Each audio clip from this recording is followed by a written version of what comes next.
My family refused to come to my son's birthday, even though he asked for their presents, saying they had something better to do. After that, everything changed. Before continuing the story, let us know in the comments which city you're watching from. Don't forget to subscribe to the channel, hit the notification bell so you won't miss more stories, and leave your like on the video. I should have known something was wrong when my mother responded to the invitation with just a thumbs up emoji. No excitement, no can't wait to see my grandson, just a single digital gesture that probably took her half a second to send. But I convinced myself I was reading too much into it. They were family. They wouldn't miss Liam's 10th birthday. I spent 3 days preparing everything. I'm not talking about ordering a cake and hanging some balloons. I'm talking about handmade decorations because that's what I could afford. A Pinterest-worthy dessert table that took me until 2 in the morning to finish. And a treasure hunt I designed myself because Liam had been obsessed with pirates for months. I even borrowed folding chairs from my neighbor because I needed seating for the relatives who'd confirmed they were coming. I'd bought extra supplies, planned the menu around my mother's dietary restrictions, and made sure to have the specific brand of juice my sister's kids liked. My brother sent me a text 2 days before. Wouldn't miss it for the world. The little man is finally double digits. My sister called to ask if she should bring anything, and when I said no, she insisted she'd bring her famous brownies anyway. Even my mother, in her typical detached way, had confirmed she'd be there by 3 o'clock. I'd felt stupid for worrying. Of course they'd come. This was Liam's first double-digit birthday. He'd been talking about it for months, asking if everyone had received their invitations, wanting to know what time his uncle would arrive. The party started at 2. By 2:30, Liam's school friends had arrived with their parents, filling my small backyard with the chaos of 10-year-old energy. The weather had cooperated perfectly. Sunny, but not too hot. Kids were laughing, parents were chatting politely near the drinks table. I kept checking my phone, expecting the running late messages that never came. By 3, I was glancing at the driveway every few minutes, my stomach tightening each time a car passed without stopping. By 3:30, I was texting the family group chat with a casual, "Everyone okay?" that got left on read. Liam didn't seem to notice at first. He was too busy being a pirate captain, leading his crew of classmates on the treasure hunt I'd stayed up creating. But I noticed. I noticed the empty chairs I'd borrowed. I noticed the extra cake slices that wouldn't be eaten. I noticed how I'd made sure to have activities for different age groups, thinking my teenage niece and nephew would be there. I'd even set up a quiet corner with comfortable seating for my mother, who always complained about standing too long. At 4 o'clock, my mother finally responded, "Oh, sweetie, it's just a kid's party. He has his little friends there. We had other plans." Just a kid's party. Just my son's 10th birthday that he'd been counting down to for months. Just the event where he'd specifically asked if everyone was coming because he wanted to show them his new bike, the one I'd saved for 6 months to buy him. I was standing by the snack table when I saw it. I don't know why I opened social media. Maybe some self-destructive instinct. There they were. My mother, my brother, my sister, my uncle, and 3 cousins I'd specifically invited. They were at the Sterling Room, this upscale brunch place downtown that charges $30 for eggs. My sister's story showed mimosas and French toast arranged like art. My brother had posted a group photo with the caption, "Sunday Fun Day with the fam." The timestamp showed they'd been there since noon. They'd chosen bottomless mimosas over my son. The worst part was seeing my mother laugh in one of the photos, her head thrown back in genuine joy. I couldn't remember the last time I'd seen her look that happy around me. My sister had posted 3 stories from the brunch, each one showing a different elaborate dish, each one a reminder that they were all together while my son's party happened without them. I watched Liam blow out his candles surrounded by his school friends and their parents, people who barely knew him but had shown up anyway. He smiled big for the camera, and I smiled back, and something inside me cracked so completely that I knew it would never fit back together the same way. The humiliation wasn't just that they'd skipped his party. It was the casualness of it, the easy dismissal, the public evidence of exactly where I ranked in their priorities. They hadn't even tried to hide it. They'd posted about their plans publicly, knowing I'd see, not caring enough to even be discreet about their rejection. That night, after all the guests had left and Liam was asleep, I sat in my kitchen surrounded by leftover cake and borrowed chairs that needed returning. I wasn't crying. I was too far past tears for that. I was calculating, adding up years of always being available, always helping, always understanding.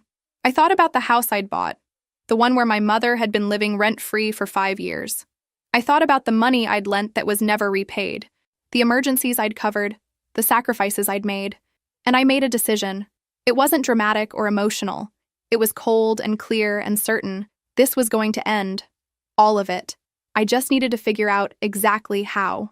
The pattern started long before I even realized I was trapped in it. I was 22 when my mother first asked to borrow money, just $200 for an unexpected car repair. She'd pay me back by the end of the month, she promised. That was 15 years ago, and I'm still waiting.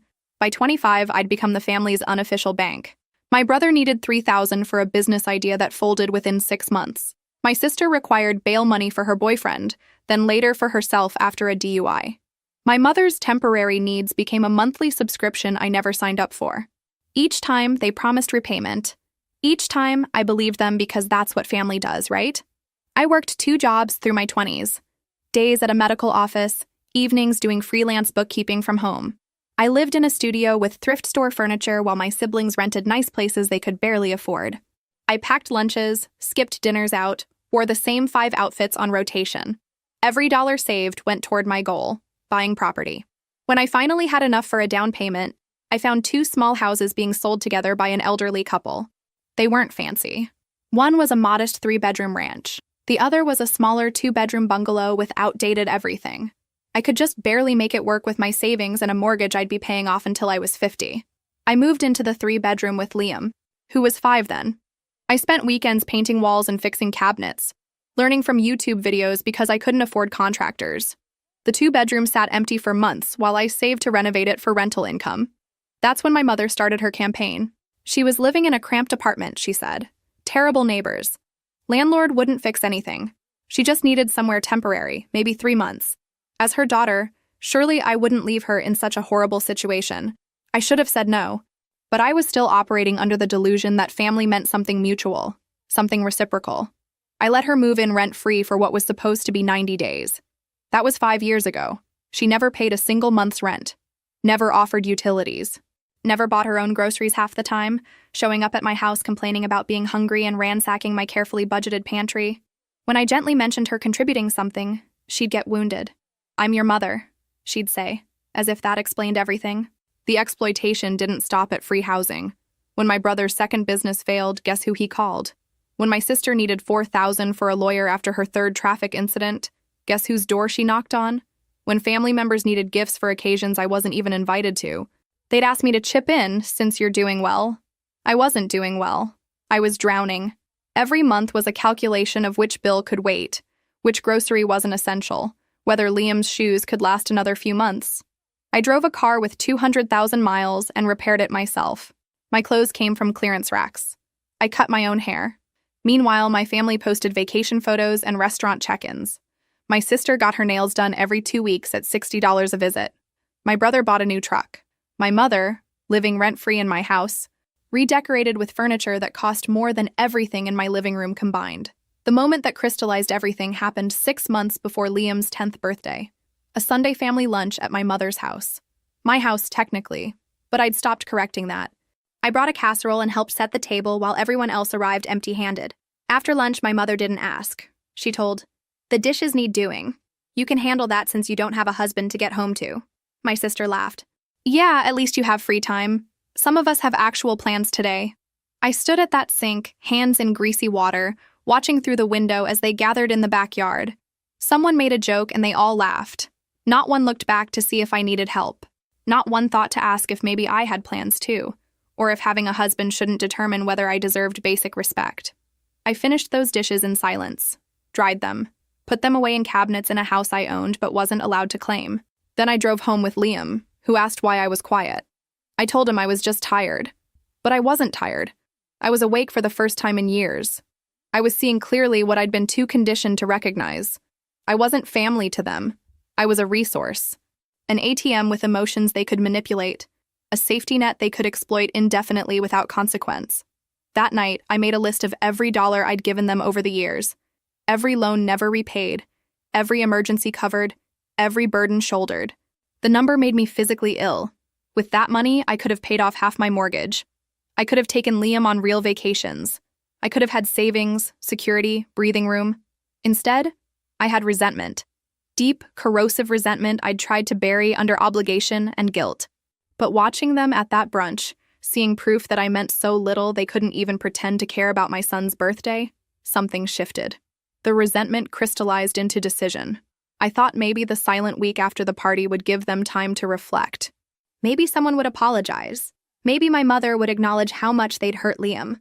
I wasn't expecting grand gestures, just basic decency. Instead, the following Saturday morning, my sister sent a cheerful message like nothing had happened. BBQ at Mom's next Saturday, it's going to be amazing! My mother had sent a detailed list of what everyone needed to bring, organized by name with bullet points. My brother, 2 liters of soda and ice. My sister, 1 store-bought dessert. My uncle, hamburger buns and condiments. My cousins, chips and dip. Then, at the bottom in bold, my name, followed by 3 pounds of premium steak, specialty charcoal, imported beer, a fruit platter, and decorative centerpieces. The specialty items alone would cost over $200. Everyone else's contributions combined might reach $60. I read it 3 times, waiting for someone to acknowledge the absurdity. But messages kept coming, upbeat and enthusiastic.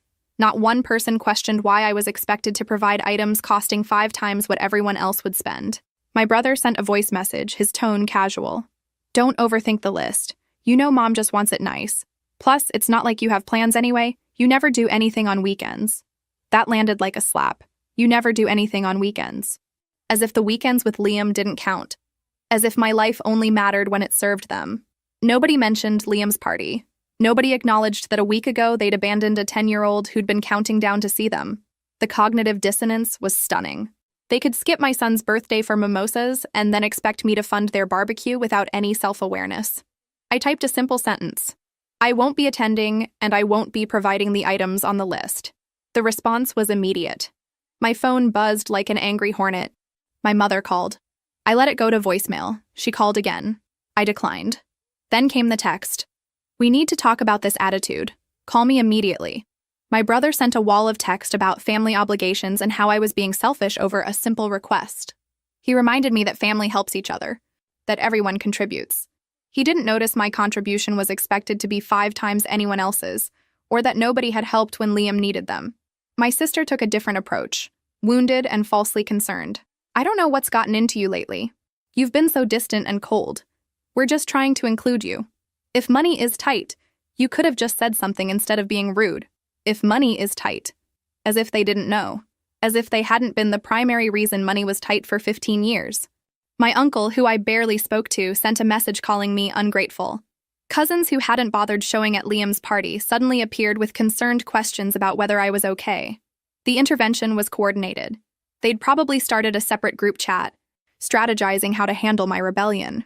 Throughout the day, messages continued. Guilt trips about my mother aging and wanting family close, accusations that I thought I was better than everyone, suggestions I was having a breakdown. My brother's voice message turned harder. I was destroying the family over nothing. Not one person apologized for missing Liam's party. Not one acknowledged the hurt. They'd moved on completely, and my refusal to fund their gathering was somehow the offense needing addressing. That evening, Liam was at a sleepover. I sat in my quiet kitchen, phone finally silent after muting the group chat. I pulled out my document folder. The deed to both houses, property tax records, insurance papers. I ran my fingers over the deed to the 2-bedroom, the house my mother had occupied for 5 years without paying a single dollar. My house, my property, my decision. The barbecue was next Saturday. I had 1 week. But really, the decision had already been made. It had been made when they chose brunch over my son. It solidified when they treated my boundaries like an inconvenience rather than something deserving respect. I just needed to figure out the execution. And sitting there with those deeds in my hands, holding legal proof of ownership, a plan started forming. Not complicated, not elaborate, just direct and undeniable. They wanted to treat my property like theirs. They were about to learn exactly who owned what. The week following my refusal was a masterclass in family manipulation. If I'd had any doubts about my decision, they evaporated under the coordinated assault. Monday morning, my mother called at 7 while I was getting Liam ready for school. I didn't answer. Her voicemail shifted between hurt and anger. I don't know what I did to deserve this treatment. After everything I've sacrificed for you. After raising you when your father left. This is how you repay me? Textbook guilt trip. Weaponizing her role as mother, rewriting history as the perpetual victim. She forgot the years I'd supported her, Forgot the free housing, forgot my son's abandoned birthday. Tuesday, my sister started posting on social media, vague but pointed. It's sad when people forget where they came from. Another, family isn't perfect, but at least they're real, unlike fake people who think they're too good. Comments poured in from relatives supporting her against the unnamed villain who was obviously me. Wednesday brought my brother's escalation. 3 voice messages, each angrier. In the final one, his voice was tight with rage. You know what your problem is? You've always thought you were better than us. Got a house, got a job, and suddenly we're not good enough. You're selfish and stuck up. Mom is crying because of you. The gathering is ruined. But sure, keep acting like you're the victim. The audacity was stunning. I was embarrassing myself. Not them, who'd abandoned a child's birthday. Not them, who expected me to fund their party days later. Me for saying no. Thursday, extended family got involved. My uncle texted about family values and how young people don't understand sacrifice. Cousins who hadn't spoken to me in months suddenly had opinions about my character. One said she was disappointed in me, which was almost funny considering she'd RSVP'd to Liam's party and never showed. My mother's church friends messaged about forgiveness and honoring parents. Someone from high school said my sister seemed hurt, and maybe I should reconsider. The gossip network was working overtime, painting me as the ungrateful daughter having a breakdown. Friday evening was the breaking point.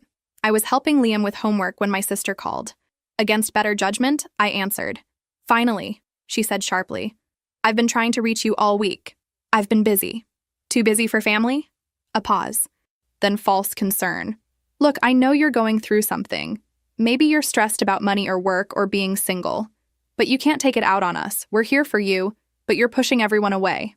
Impressive psychology. Reframe my boundaries as mental instability. Make my refusal about my deficiencies rather than their behavior. I'm not going through anything, I said calmly. I declined to attend an event and provide expensive items. That's all. That's not all, and you know it. You've been cold for weeks. Ever since? She stopped abruptly. Ever since what? Silence. She'd almost mentioned the party they'd all skipped, but acknowledging it would require admitting fault. Never mind. The point is you're hurting Mom. She's getting older, and family time is important. Is your pride really worth making her suffer? My pride. Not their neglect, exploitation, or complete disregard for my son. My pride was the problem. I need to go. Liam needs help with homework. Of course, Liam. Her tone turned bitter. You know, not everything is about him. Maybe if you'd put the same energy into family relationships as you do into being a martyr mom, we wouldn't be here. Not everything is about him. About my 10-year-old son whose birthday they'd abandoned without apology. That sentence crystallized everything perfectly. I hung up without responding. That night, after Liam was asleep, I opened my laptop and searched for family law attorneys. I needed to understand my legal rights regarding the property my mother occupied. Not from elaborate revenge fantasies, but from professionals who could explain concrete steps for reclaiming my property. The guilt tried to surface. Good daughters don't evict their mothers. Family forgives. Blood is thicker than water. All the platitudes that kept me compliant. But then I remembered Liam blowing out candles surrounded by classmates while every family member was drinking overpriced mimosas across town. I remembered my sister's laughter as my mother ordered me to do dishes. I remembered my brother's casual dismissal. The guilt evaporated, replaced by sharp clarity. I wasn't destroying the family. They'd already destroyed it over years of taking while giving nothing back. I was finally acknowledging what had been true for years. I didn't have a family. I had people systematically using me, seeing me as a resource rather than a person. And resources could be withdrawn. The barbecue was tomorrow. They were probably planning it, assuming I'd cave like always. They were wrong. The barbecue happened without me. I spent that Saturday at the aquarium with Liam, watching him marvel at jellyfish and sea turtles. My phone buzzed periodically with messages I didn't read. For those few hours, I was just a mother with her son. Nothing more complicated. The following weeks were quiet. They'd expected continued drama, eventual capitulation. Instead, they got silence. I muted the group chat. I didn't respond to inflammatory posts. I simply went about my life. Work, Liam, home, repeat. But I was busy in ways they couldn't see. Monday after the barbecue, I called 3 law firms. The first consultation was with an attorney who specialized in property law. Her office was modest, her manner straightforward. I brought my documents, the deed showing sole ownership, 5 years of tax payments, utility bills, insurance records. She reviewed everything carefully. Your mother has no written lease? No. She moved in temporarily and never left. Has she paid any rent? Contributed to taxes, insurance, or repairs? Nothing. The attorney leaned back. This is straightforward. The property is yours, documented and paid for entirely by you. She's essentially a guest who overstayed. Legally, she's a tenant at will, which means you can terminate her tenancy with proper notice.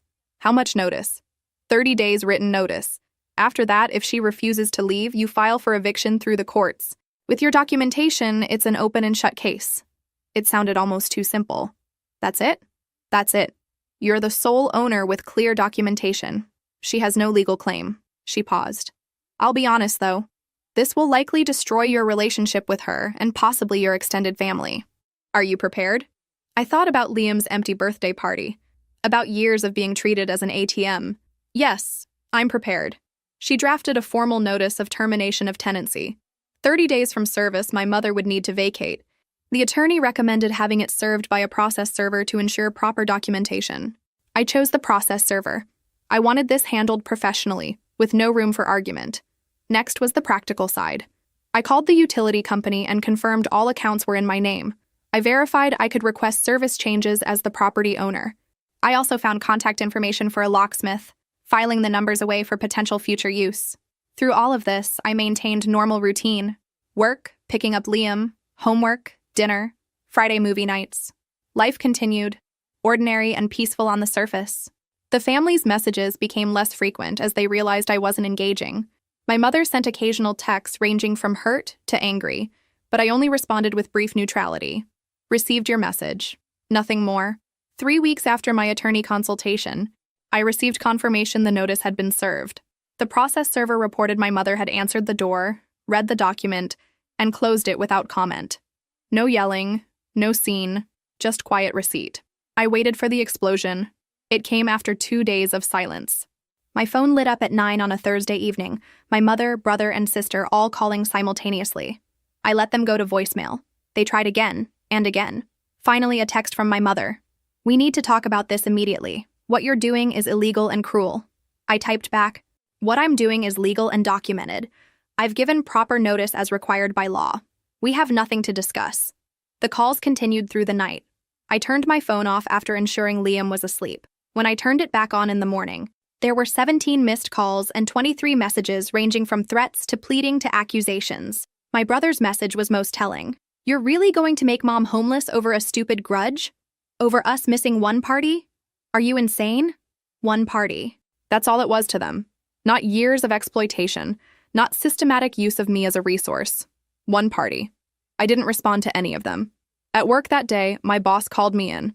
My stomach dropped, wondering if family drama had reached my workplace. But she smiled. Your request for vacation time in late December was approved. 2 weeks. Any plans? Liam and I had been looking at beach destinations, somewhere warm for the holidays. We're thinking about taking a trip, I said. Somewhere sunny. Sounds perfect. You deserve it.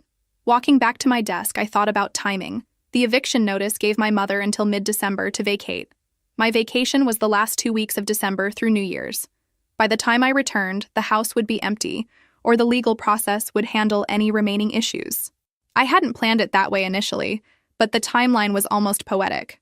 While my family dealt with consequences of their actions, Liam and I would be building sandcastles and watching sunsets far away from it all. That evening, I reviewed my documents again. Everything was in order. Legal notice served, rights confirmed, plan in motion. All that remained was seeing it through. For the first time in years, I felt something I'd almost forgotten: control over my own life. November arrived with a shift in my family's tactics. They'd realized legal threats wouldn't work, so they pivoted to emotional manipulation and public opinion. My mother started attending my church. I hadn't seen her there in years, but suddenly she was in the front pew every Sunday, dabbing her eyes with tissues, looking frail and abandoned. People I'd known for years started giving me concerned looks. My sister ramped up social media, posts about family importance, honoring parents, cruelty toward elderly relatives. She never mentioned me by name, but everyone knew. Comments were unanimous in their sympathy and judgment. The pressure was subtle but constant. A coworker mentioned my sister's posts. A neighbor asked if my mother was all right. Even Liam's teacher pulled me aside about family stressors. He seems fine, she said carefully, but I wanted to check in. Sometimes when families go through difficult times, it impacts children even when we try to shield them. I assured her Liam was fine, which was true. He was oblivious to adult drama, focused on school and friends. But the question reminded me my family's campaign was reaching every corner of my life. Mid-November, my mother showed up on a Saturday morning. I saw her through the window looking smaller somehow. I almost didn't answer, but Liam was home and would have questions. I stepped onto the porch and closed the door behind me. What is it? I want to understand what I did wrong. Her voice was soft, fragile. I've been trying to figure out where everything went so wrong. I know I'm not perfect, but I'm your mother. Doesn't that count for something? It should, but it goes both ways. I gave you life. I raised you when your father left. I did my best with what I had. And I gave you 5 years of free housing. I lent you thousands of dollars. I covered your emergencies and my siblings' disasters. I've been doing my best too. Her expression shifted, something harder beneath the fragility.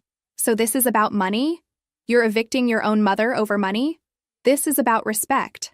Or the complete lack of it. Respect? She laughed bitterly. You're throwing me out onto the street and you want to lecture me about respect? You have 30 days notice. That's plenty of time to find a place. With what money? You know I can't afford rent in this city. You found money for that brunch at the Sterling Room. You found money to redecorate my house. You'll figure it out. Her face flushed. That brunch was a birthday celebration, and the furniture was on sale. Liam's 10th birthday was a family obligation too, but you had better plans. Silence. She stared at me, realizing I wasn't backing down. The fragility dropped away, replaced by cold fury.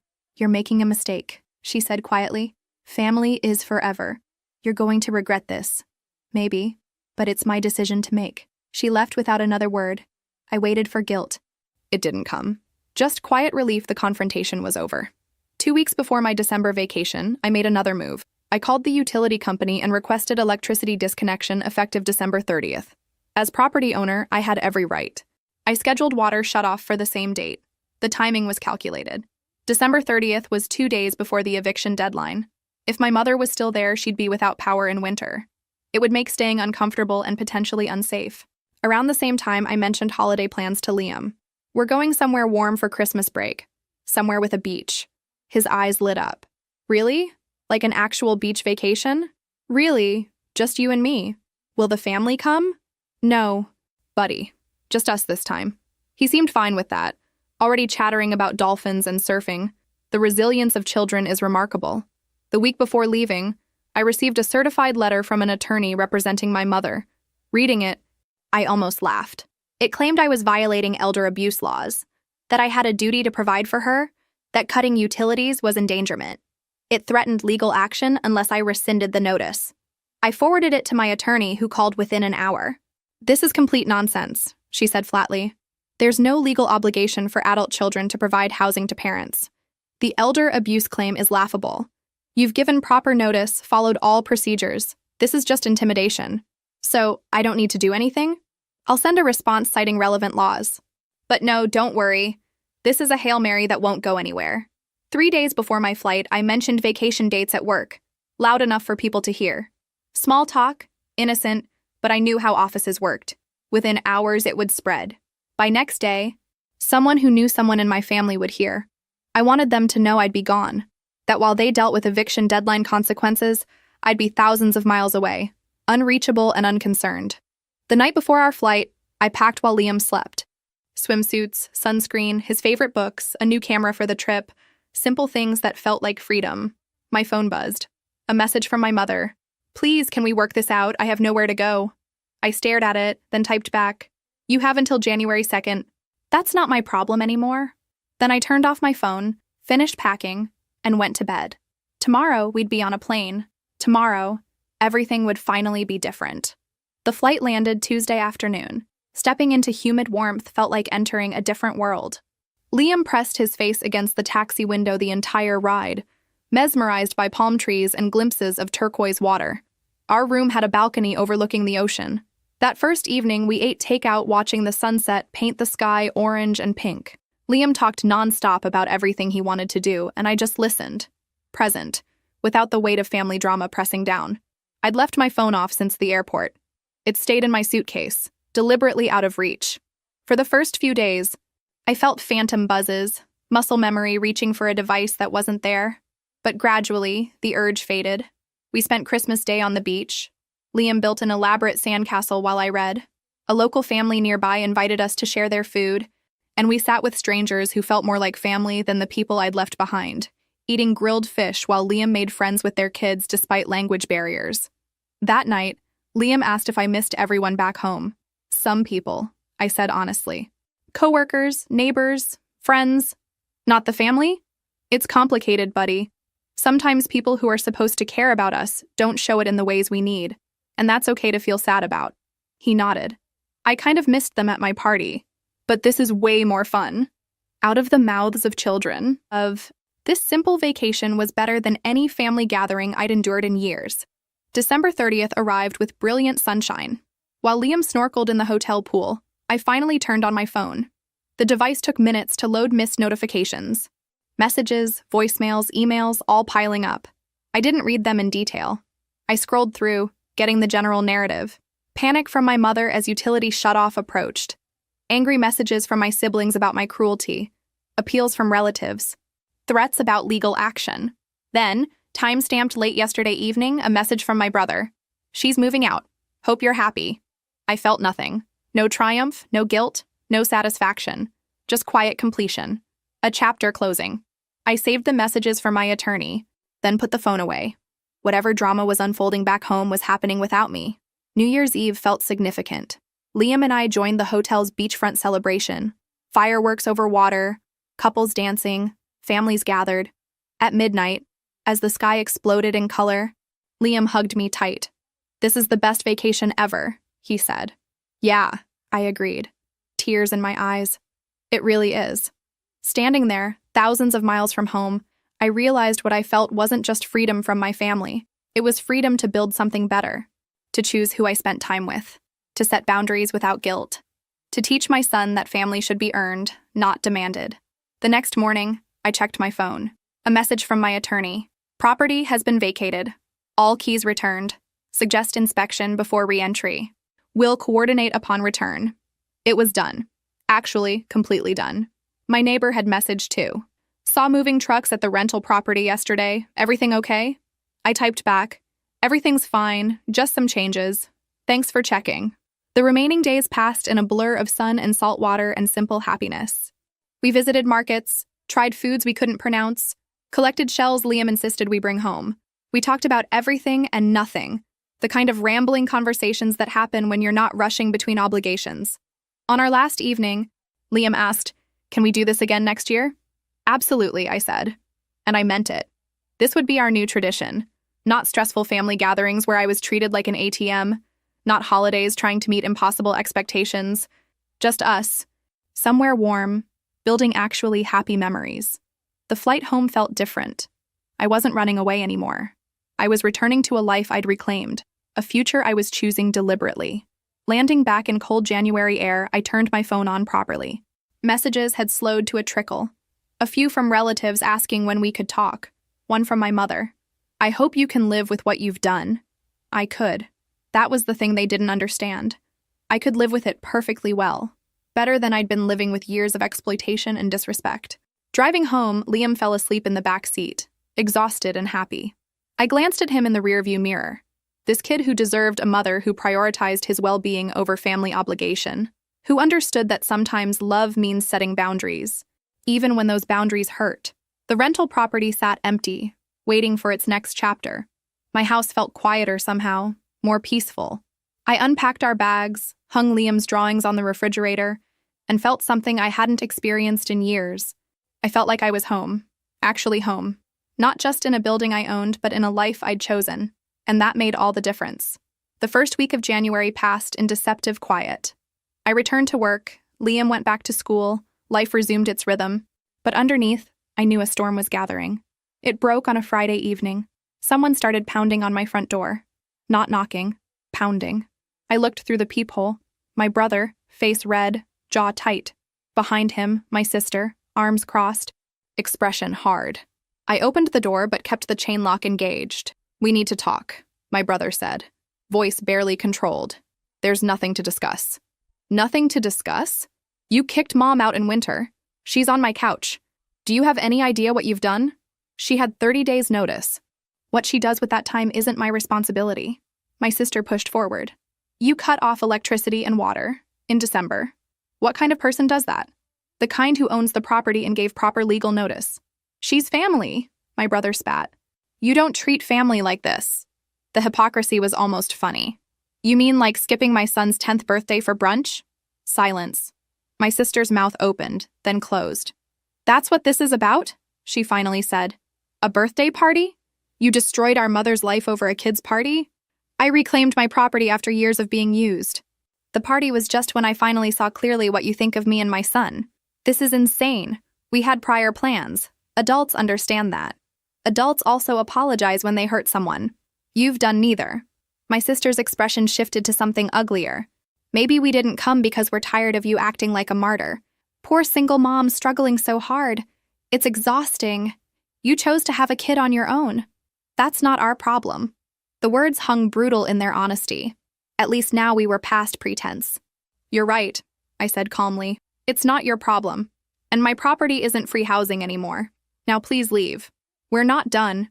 "Yes, we are. You're on my property. If you don't leave, I'll call the police." I pulled out my phone. My brother stared at me like he'd never seen me before. "This is going to blow up in your face," he said quietly. "Family doesn't forget." "Good. Then we'll all remember clearly where we stand." After they left, I stood shaking from adrenaline. Liam appeared from his room where I'd asked him to stay. Was that my uncle and aunt? Yes. They sounded angry. They are. But it's not your problem. Adult stuff. He nodded, troubled. Are we still family with them? How do you explain that family isn't always what it should be? Sometimes families grow apart. Sometimes that's for the best. The following week, my mother tried getting the church involved. The pastor called. Kind but uncomfortable. "Your mother is very distressed. She feels you've abandoned her. With respect, this is a private family matter. From a spiritual perspective, we're called to honor our parents." I showed mercy for 5 years of free housing. I showed forgiveness for countless loans never repaid. At some point, mercy becomes enabling. He was quiet. "I see you've thought about this deeply. I won't presume to judge. I have found peace. That's what they can't understand." After that, I blocked my family's numbers. All of them. Complete severance. The rental property inspection happened mid-January. My attorney accompanied me. My mother had left it surprisingly clean. No damage, nothing malicious. Just vacant rooms echoing with 5 years of free occupancy. I hired cleaners, repainted walls neutral, replaced cheap blinds. The transformation was remarkable. It stopped being my mother's place and became just a rental property with potential. Applications came in within days. I found myself drawn to one, a young family with 2 small children, working parents with solid references. Their cover letter mentioned they'd been searching for months for something in a safe neighborhood with a yard. Something resonated. Maybe because I remembered being that young family, struggling for stability. I approved their application.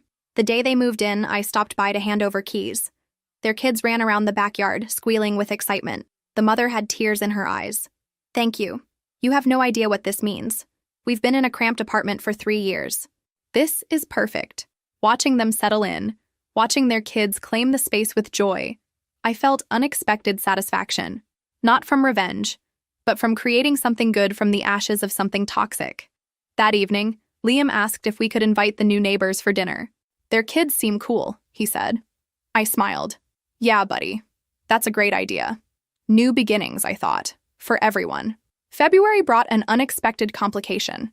My mother, unwilling to accept defeat, escalated in the only way she had left: legal action. The lawsuit papers arrived on a Thursday. I stood in my kitchen reading claims that were almost creative in their absurdity. She was suing for wrongful eviction, elder abandonment, emotional distress, and seeking compensation for years of unpaid caregiving services to her grandson. That last one made me laugh out loud. Unpaid caregiving services. She'd babysat Liam exactly 3 times in his entire life, each time as a huge favor she reminded me about for months afterward. I called my attorney immediately. She sighed when I explained. I was wondering if she'd try this. It's a desperate move and it won't go anywhere, but we'll need to respond properly. Can you document every financial transaction between you? I have spreadsheets going back years. I tracked everything. Perfect. Bring them in. We'll build a counterclaim for the money you're owed. Sometimes the best defense is a good offense. The discovery process was enlightening. My mother's attorney had to provide financial records, and what emerged was a picture of someone living beyond her means while crying poverty to me. Luxury purchases, weekend trips, salon appointments that cost more than my monthly grocery budget.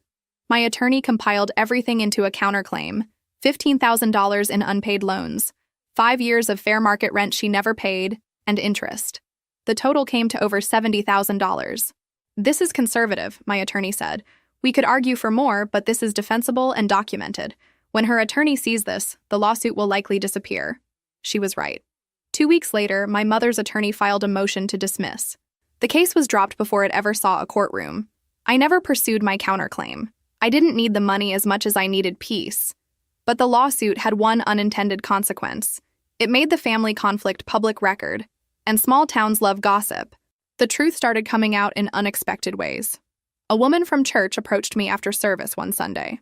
"I wanted you to know," she said quietly, "that not everyone believes what your mother's been saying. Some of us have been watching how she talks about you versus how she talks about herself. The math doesn't add up." Another woman pulled me aside at the grocery store. "My sister went through something similar with her family. I just wanted to say I think what you did took incredible courage. Sometimes the healthiest thing is distance." Even at work, my boss called me in. I braced for bad news, but she smiled. "I heard about your family situation. I'm not going to pry, but if you need flexibility with scheduling or time off for legal matters, just let me know." And between us, my mother lived with me for 2 years rent-free and it nearly destroyed my marriage. I get it. The support surprised me. I'd expected judgment, isolation, the classic narrative of the ungrateful daughter. Instead, I found a quiet community of people who understood that family dysfunction is more common than anyone wants to admit. The rental property situation stabilized beautifully. The new tenants were everything I'd hoped for: responsible, communicative, respectful. They paid rent on time, maintained the yard, even sent me a thank you card after their first month. Better yet, their kids and Liam became friends. Real friends, not obligatory cousin relationships forced by family ties. They played in both yards, had sleepovers, went to the same school. I found myself becoming friends with the parents, too. One Saturday evening in March, they invited us for dinner. Nothing fancy, just grilled burgers in their backyard. Watching Liam laugh with their kids, watching the easy way these near strangers had become our community, I felt something shift. This was what family should feel like. Mutual, reciprocal, chosen. Not obligatory, not transactional, not weighted with decades of resentment. Just people who liked each other, who showed up for each other, who treated each other with basic respect and kindness. The mother caught me watching and smiled. "Your son is wonderful. You've done an amazing job with him. Thank you. He's the best thing I ever did. Can I ask you something? And please tell me if I'm overstepping." She hesitated. "We heard rumors about family drama. I don't need details, but I wanted you to know that whatever happened, we're grateful you chose us as tenants. This house has been such a blessing." I felt my throat tighten. "You're not overstepping. And honestly, seeing you all here, seeing your kids so happy, it makes everything worth it. This house was stuck in something toxic, and now it's part of something healthy. That means more to me than you know." She squeezed my hand. Sometimes the family we choose is more real than the family we're born into. Driving home that night, Liam chattered about plans to build a treehouse. "Can they use our yard too, since we have the bigger tree?" "Of course, buddy. This is way better than family parties," he said casually. "Nobody yells or gets weird. We just have fun." Out of the mouths of children. Again. Spring arrived with warm winds and blooming flowers. Liam's 11th birthday was approaching, and this time I asked him what he wanted. "Can we have a party at the park?" he said. "With my school friends and maybe the neighbors' kids. Nothing big, just pizza and cake." That sounds perfect. No elaborate planning, trying to impress people who wouldn't appreciate it. No anxiety about who would or wouldn't show up. Just a simple celebration with people who actually cared about him. Simple, honest, real. That's what freedom felt like. The months following the lawsuit's dismissal brought a strange kind of peace. Not the absence of conflict, but the absence of anticipation. I no longer woke up wondering what demand would come next. My family had gone completely silent. No more calls, no messages, no campaigns. At first, I waited for the other shoe to drop, but weeks turned into months, and the silence held. Through mutual acquaintances, I heard fragments. My mother had moved in with my brother temporarily. My sister had distanced herself entirely. The extended family had moved on to other dramas. I was yesterday's news, and that felt like victory. Liam's 11th birthday party happened on a beautiful Saturday in late April. We'd rented a pavilion at the park, kept everything simple: pizza, cake, basic decorations. No stress, no elaborate plans. 20 kids showed up. Every single one had RSVP'd, and every single one came. Their parents stayed, chatting easily. The neighbors brought their children, and everyone blended together. When it was time for cake, everyone gathered singing. Liam's face was radiant, surrounded by people who'd chosen to be there. He blew out his candles, and I saw no shadow of disappointment. He was present, fully and completely, in a moment that was actually happy. After the party, one of the other mothers approached me. This was such a great party. So refreshing to see something simple and genuine. I laughed. I learned the hard way that elaborate doesn't equal meaningful. Well, it worked. Your son seems really happy and well-adjusted. That compliment meant more than she probably realized. Despite everything, Liam was thriving. In May, I ran into my sister at the grocery store. We'd successfully avoided each other for months. We both froze at opposite ends of produce. For a moment, I thought she might leave, but instead, she walked over, expression carefully neutral. "Hey," she said. "Hey." Awkward silence. I waited. "Look, I'm not here to fight. I just wanted you to know that Mom's with our brother, and it's not going great." "Okay." "He's realizing what you dealt with. The expectations, the demands." She laughed bitterly. "He called me last week complaining. I told him welcome to reality." "I'm not apologizing," she continued quickly. "I still think you were harsh, but I get it more now, that's all." She started to walk away, then turned back. For what it's worth, I saw pictures from Liam's birthday. He looked really happy. Then she was gone. I stood there processing. It wasn't an apology or reconciliation, but it was acknowledgement. A tiny crack in the wall of denial. I didn't reach out afterward. I just let it exist as what it was, a brief, honest exchange. By early summer, my life had found a sustainable rhythm. Work was good. Liam was excelling. The rental property generated income that gave me a financial cushion I'd never had. I'd even started saving for actual vacations. The neighbors had become real friends. We traded babysitting, shared meals, celebrated small victories. Their kids and Liam had created a friend group that felt organic and healthy. One evening, sitting on my porch while kids played in the yard, the father came over with beers. "You know, I've been thinking about something you said when we moved in. About the house being stuck in something toxic and now being part of something healthy." I remember. "I think it goes both ways. This community we've built, you're a big part of that. The way you show up for people, it creates something." I felt unexpected tears. "Thank you. That means a lot. Just calling it like I see it." He clinked his beer against mine. "Here's to healthy families, however we build them." Watching the kids play, listening to their laughter, I thought about how far I'd come. From that birthday party a year ago, watching Liam with classmates while his family chose brunch, to this moment, where he was genuinely happy surrounded by people who genuinely cared. The cost had been high. I'd lost my mother, my siblings, most of my extended family. I'd been called cruel, ungrateful, heartless. I'd been the villain in their story. But I'd gained something more valuable: peace, authenticity, freedom to build relationships based on mutual respect rather than obligation. And most importantly, I'd given my son a model of healthy boundaries. That night, after Liam was asleep, I sat in my quiet house and felt contentment. Not the absence of problems, but the presence of genuine okayness. Life wasn't perfect, but it was mine, chosen deliberately rather than endured. The rental property had become something positive, a good family building memories in a space that deserved better. My decision to reclaim it hadn't been about revenge. It had been about refusing to let something I'd worked for be consumed by people who didn't value it. In the end, that's all this had ever been about. Not punishment or cruelty or even justice. Just valuing myself enough to stop accepting less than I deserved. Just choosing myself finally, after a lifetime of choosing everyone else. A year after the eviction, I received an unexpected letter. Not a legal document, just a plain envelope with my mother's handwriting. I stared at it before opening it. Part of me wanted to throw it away, but curiosity won. The letter was short. I've been living with your brother for a year. It's been difficult. He says I need to take responsibility for my part in what happened. I don't know if I can, but I'm trying to understand. I miss you. I miss my grandson. If you ever want to talk, I'm here. No dramatic apology. Just a small acknowledgement that maybe she understood something had been wrong. I put the letter in a drawer and didn't respond. I wasn't ready, but I didn't throw it away either. 2 weeks later, my brother called. I almost didn't answer, but something made me pick up. Hey, he said, sounding tired. I know we haven't talked in a year. I'm not calling to fight. I just wanted to say I get it now. Why you did what you did. I waited. Mom's been with us for over a year, and it's been hell. The constant demands, the guilt trips. My wife almost left me. We're in counseling now. I'm sorry you're going through that, I said, and meant it. I kept thinking about what you said. About Liam's birthday. He paused. We really didn't show up, did we? No, you didn't. I'm not asking for forgiveness. I just wanted you to know I see it now. And I'm sorry.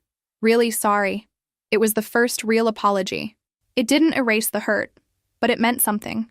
Thank you, I said quietly. That means a lot. How's Liam? He's great. Really happy. That's good. Pause. Look, I'm not asking to be back in your life, but if you ever wanted to let him see his cousins sometimes, I'd like that. No pressure. After we hung up, I sat with the conversation. Living my reality had changed him. I didn't make promises, but I didn't close the door entirely either. That evening, I talked to Liam. He was almost 12 now. Your uncle called. He apologized for missing your birthday last year. Oh, that's cool, I guess. Would you want to see your cousins sometime? Maybe at a park? He thought about it. Maybe. I don't really remember them well anymore. But yeah, maybe. No hurt. No desperate need. He'd moved on, but he was open to possibility. A month later, I arranged a meeting at a park. Just my brother, his wife, their kids, me and Liam. No big expectations. It was awkward at first, but gradually, it got easier. The kids found rhythm playing. The adults found safe topics. My brother's wife pulled me aside. I owe you an apology, too. I didn't understand. I do now. Living with your mother has been eye-opening. Thank you. As we left, my brother asked if we could do this again. Maybe once a month? Just so the kids don't forget each other? Let me think about it. But maybe. Driving home, Liam asked, Are we going to be a family with them again? I don't know, buddy. Maybe a different kind of family. With boundaries. We'll see. Okay. I kind of liked my cousins today. They're not as cool as my regular friends, but they were okay. I laughed. That's the right amount of enthusiasm. Over the following months, we met occasionally. Always in public, always casual, always with clear limits. My brother respected boundaries. We didn't talk about our mother much. My sister remained distant. We'd exchange pleasant nods if we ran into each other, and that was okay. Not every relationship needed repair. The rental property continued to be a success. The tenants had been there over a year, and we'd become close friends. Our kids were inseparable. One Saturday, we were at my house for a barbecue. Kids were building with cardboard boxes, adults lounging in lawn chairs. When we first moved into that rental, we were just desperate for a decent place, the neighbor said. We had no idea we were finding a whole community. Same, I said. I was just trying to reclaim a property. I didn't know I was building something better. Her husband raised his beer. To unexpected families. To unexpected families, we echoed. Looking around at this life I'd built deliberately, with boundaries and intention, I felt something I'd never felt with my family of origin, genuine belonging. These people chose to be here. They showed up. They respected my time. They celebrated Liam out of affection, not obligation. This was what family should feel like. And I'd had to burn down the old structure to build it. Worth it, I thought. Every difficult moment, every hard decision. Completely worth it. 2 years after reclaiming my property, I stood in my backyard watching something that would have seemed impossible the day Liam blew out his 10th birthday candles alone. It was a Sunday afternoon barbecue, but nothing like the ones from my old life. This gathering was full of laughter, genuine connection, and people who actually wanted to be here. The rental tenants were there with their kids, who'd become Liam's closest friends. A few school friends and their parents. My coworker and her family. Even my brother came, without drama. His kids playing easily with everyone else. Liam, now 12, was showing younger kids how to build the perfect burger. He'd developed this confidence, this easy way of moving through the world. Mom, can we do sparklers when it gets dark? Sure, buddy. Christina, my tenant-turned-friend, stood beside me. When we first met, you seemed so guarded. And now look at this. You built something really special. We built it, I corrected. All of us together. Fair enough, but you created the foundation. You chose kindness and boundaries over bitterness. Later, as the sun set, my brother pulled me aside. Mom finally moved into a senior living community. She fought it hard, but I held firm. She's actually adjusting. Made friends, joined a book club. That's good. I'm still in therapy working through this, learning that I can love her and still have boundaries. You taught me that, even though I fought it. It's not easy. No, but it's necessary. He paused. She asks about you sometimes, about Liam. I tell her you're doing well. I don't think she's ready to reach out, and I'm not pushing her, but I thought you should know. I nodded. Thanks. The truth was I'd stopped hating my mother. The anger had faded, replaced by sad acceptance. She was who she was. I could have compassion for that while maintaining distance. As darkness fell, we lit sparklers. Kids ran around the yard with light trails following them, squealing. Adults sat in lawn chairs, watching and chatting. This moment, I thought. This is what I was fighting for. Not revenge. Just this. A life built on my own terms, surrounded by people who showed up because they wanted to. Liam ran over, sparkler in hand. This is the best barbecue ever. Can we do this every month? We'll see, buddy. But yeah, probably. He hugged me quickly before running back. 12 years old and still willing to show affection. I'd done something right. As evening wound down, everyone helped clean up without being asked. The rental tenants stayed late, their kids asleep on my couch. Just leave them, I said. We'll carry them home when you're ready. Are you sure? Of course, we're neighbors, friends. This is what we do. After everyone left, I sat on my porch in quiet darkness. My phone buzzed. Thanks for including us today. The kids had a great time. So did I. I smiled and sent back a thumbs up. Inside, Liam was getting ready for bed. When I went to say goodnight, he looked up with that preteen wisdom that sometimes catches you off guard. Mom, today was really fun. I'm glad we have all these people now. Me too, buddy.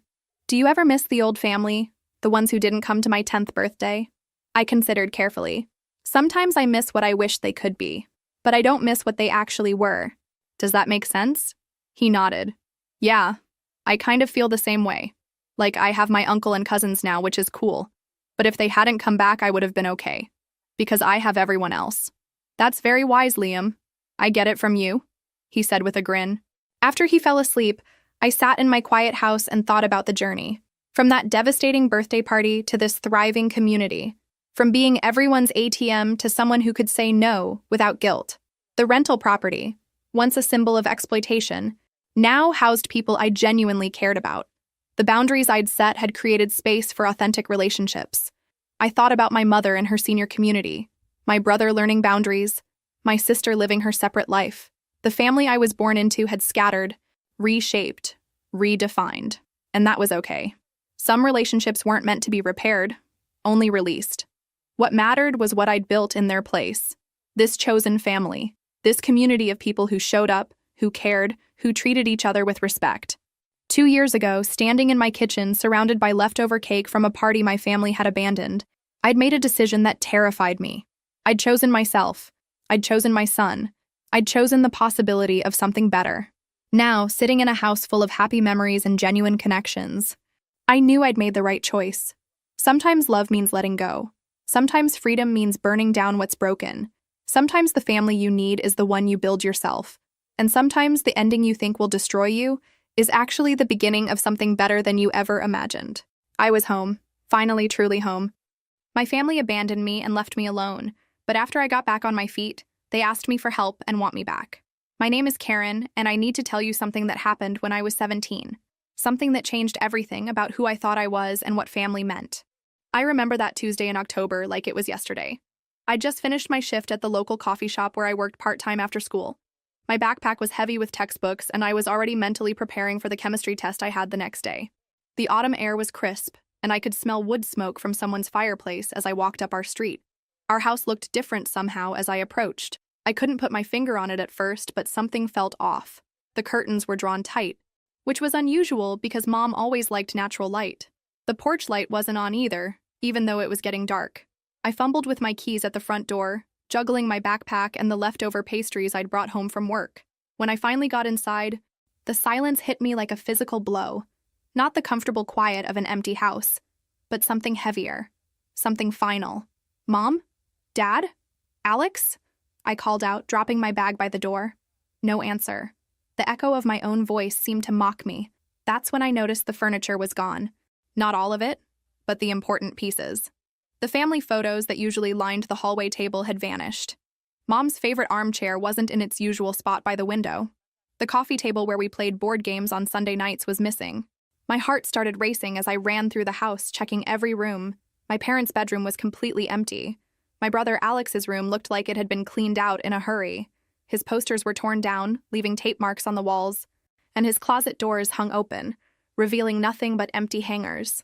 But my room was untouched. Everything exactly as I'd left it that morning. My bed was still unmade, my homework scattered across my desk, my clothes in a pile on the chair where I'd thrown them the night before. In the kitchen, I found it. A single piece of paper on the counter, folded in half with my name written on the outside in my mother's careful handwriting. My hands shook as I unfolded it. Karen, you're old enough now to take care of yourself. We've moved somewhere smaller and can't take you with us. You'll figure it out, you always do. The rent is paid through the end of the month. After that, you're on your own. Don't try to find us. That was it. 17 years of what I thought was love, reduced to 4 sentences. No explanation, no goodbye, no forwarding address. Just, you'll figure it out. Like I was a math problem they'd grown tired of solving. I read that note probably 50 times that first night, sitting on the kitchen floor, hoping I'd misunderstood something, hoping it was some kind of cruel joke. But their absence spoke louder than any words could. The house felt enormous and suffocating at the same time. Every creak of the floorboards made me jump, expecting to hear familiar voices that would never come home again. I called my parents' cell phones until the numbers were disconnected. I tried Alex's phone, but it went straight to voicemail. A generic recording, not his voice. They had erased me from their lives as methodically as they had packed their belongings. As I sat there in that empty house, something inside me shifted. The scared 17-year-old girl who had walked through that door expecting dinner and help with homework was gone. In her place was someone harder, someone who understood that the world was far crueler than she'd ever imagined. I had exactly 3 weeks before I'd be homeless. 3 weeks to figure out how to survive in a world that had just taught me the most brutal lesson of all. That even the people who are supposed to love you unconditionally can abandon you without looking back. That night, I didn't cry. I couldn't. The shock was too deep, the betrayal too complete. Instead, I sat in that kitchen until sunrise, staring at that note and planning my next move. Because if there's one thing I learned in that moment, it's that when everyone abandons you, the only person you can count on is yourself. The first week was the hardest. I kept going to school like nothing had happened, partly because I didn't know what else to do, and partly because school was the only normal thing left in my life. I'd come home to that increasingly empty house and try to do homework by the light of the single lamp they'd left behind. When the electricity got cut off on day 8, reality hit me like a sledgehammer. I had about $60 in my savings account, and whatever cash I could scrape together from my coffee shop job. It wasn't enough for a deposit on even the cheapest apartment in town. That's when I discovered the storage units behind Miller's Hardware. The owner, an elderly man named Frank, had a section of older units that weren't climate-controlled. They were cheaper to rent, and he didn't ask too many questions when I paid cash for a month up front. Unit 47 became my bedroom. It was 8 feet by 10 feet of concrete walls and a corrugated metal door. I bought a sleeping bag from the thrift store and learned to arrange cardboard boxes as furniture. It wasn't home, but it was shelter, and it was mine. The hardest part was staying clean. I couldn't afford a gym membership, so I got creative. The community center downtown had public restrooms with sinks, and if I timed it right during their busy hours, I could wash my hair and brush my teeth without anyone noticing. I bought baby wipes in bulk and learned to give myself what I called truck stop showers in bathroom stalls. Food was an even bigger challenge. I'd always taken for granted that there would be something in the refrigerator when I got hungry. Now, every meal required strategy. I survived mostly on peanut butter sandwiches, bananas, and whatever day-old pastries I could bring home from the coffee shop. My manager, Katie, started accidentally making extra sandwiches that needed to be thrown away, which somehow always ended up in a bag with my name on it. The worst part wasn't the discomfort or the hunger. It was the invisibility. People walked past my storage unit every day, completely unaware that a 17-year-old girl was living inside. Teachers at school asked if I was feeling okay because I looked tired. But when I said I was fine, they believed me because it was easier than digging deeper. I became an expert at looking normal. I kept my school clothes in my locker and changed in the bathroom every morning. I volunteered to help with after-school activities just to have somewhere warm to be. I studied in the library until closing time, not because I was particularly studious, but because it delayed the moment when I'd have to return to that concrete box. One night, about 2 weeks into my new reality, I was lying on that thin sleeping bag, listening to the rain hammer against the metal door, when something inside me broke open.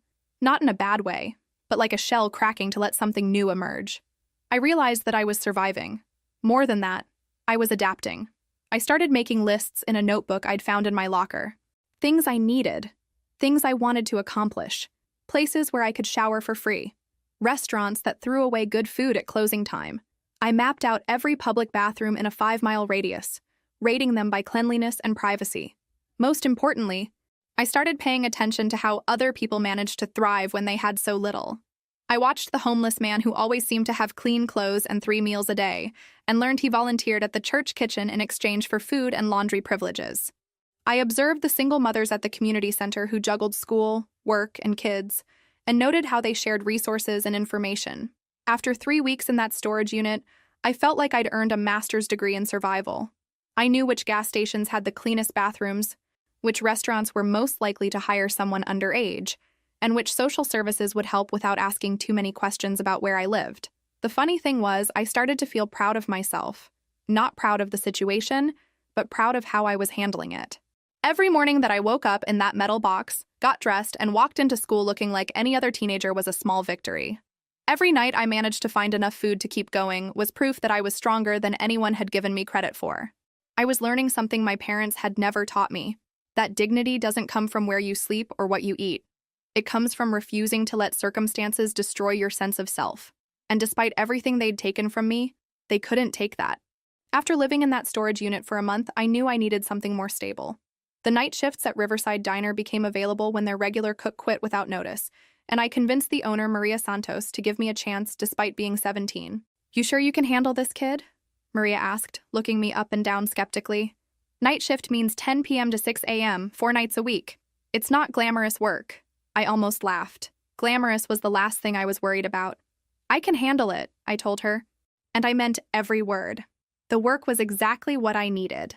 While other teenagers were sleeping in warm beds, I was flipping burgers, washing dishes, and cleaning tables for truckers, night shift workers, and the occasional drunk college student. The pay was minimum wage, but Maria let me eat 1 meal per shift, which solved my biggest problem. More importantly, the diner was warm, well-lit, and had clean bathrooms.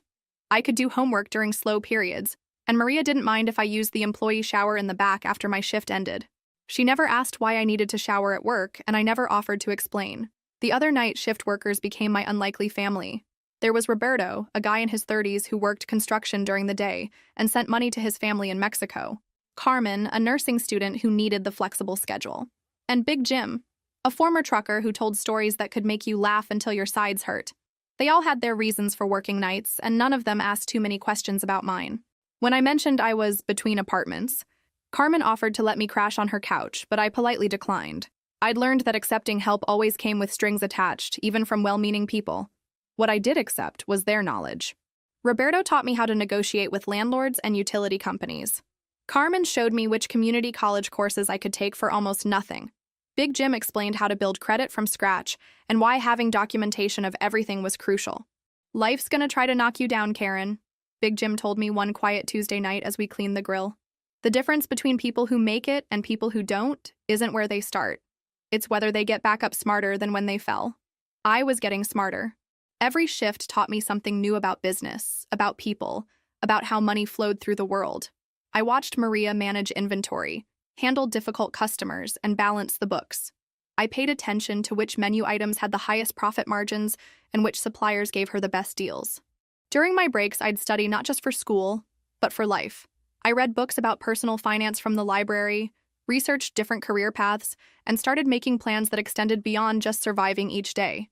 I opened a bank account with my first paycheck and started saving every penny I could. The storage unit began to feel less like a desperate measure and more like a strategic choice. I wasn't paying rent to a landlord who could evict me on a whim. I wasn't dealing with roommates or nosy neighbors. It was mine, and I controlled every aspect of my small space. I bought a small battery-powered lantern and some plastic storage containers to organize my belongings. I found a folding table at a yard sale that I could use as a desk. Slowly, methodically, I was building something that belonged to me. School became easier to navigate once I had a steady income and regular meals. My grades, which had dipped during those first chaotic weeks, began to improve. Teachers started noticing me again, but for the right reasons this time.